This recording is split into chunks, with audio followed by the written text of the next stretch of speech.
We are taking a look back at this week's Stock Journal and what's in it that was out today. A lot of budget stuff, and in particular anything for ag. You were there last week, Carla. It didn't appear to be very much coming our way. No, disappointing results for agriculture, not entirely unexpected. Treasurer Tom Koutsantonis has touted this budget as the business budget. So while there's some great stuff in there in terms of tax reforms and stamp duty, unfortunately no new investment in agriculture. There was also an announcement today about mobile black spot towers in this state again. Yeah, we haven't caught up on that one yet. There'll be more on that in next week's Stock Journal, but at this stage we're looking at getting 11 new towers or upgrades to towers in South Australia, which is quite disappointing. Tasmania's got 31.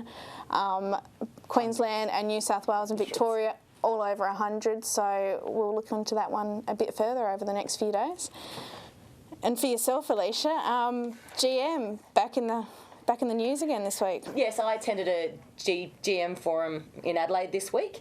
It was quite an interesting day. There was a lot to talk about as an industry as a whole. Particularly in coexistence between GM and non-GM crops. We had Dr. Chris Preston there from the University of Adelaide. He talked a lot about the fact that coexistence could exist if there was the moratorium was lifted in South Australia. It was also a very interesting talk from Heather Bray, who was also from the university. She talked about consumer attitudes towards GM and how some of the research that they've undertaken was quite interesting in how people perceive GM and maybe the lack of understanding about what GM was exactly about.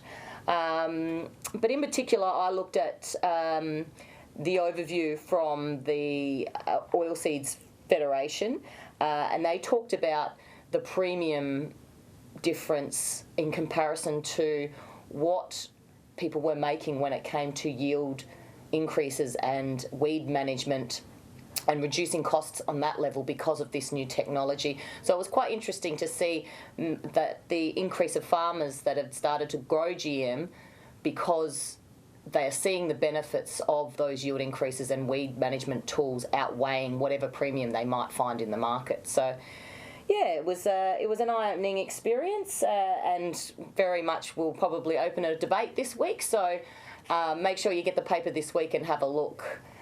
Also in this paper this week, we've seen UDP has been bought by an Adelaide-based company called Best and Global Food Company, and Elizabeth, our dairy writer, has got all the information on that. And other interesting news from the SA Sheep Industry Blueprint Working Group, which met last week for the first time. So livestock editor Catherine Miller caught up with them, and they've got some pretty good plans there. They're planning to grow the industry from 1.48 billion to 1.8 billion by 2020. So more on that in this week's edition.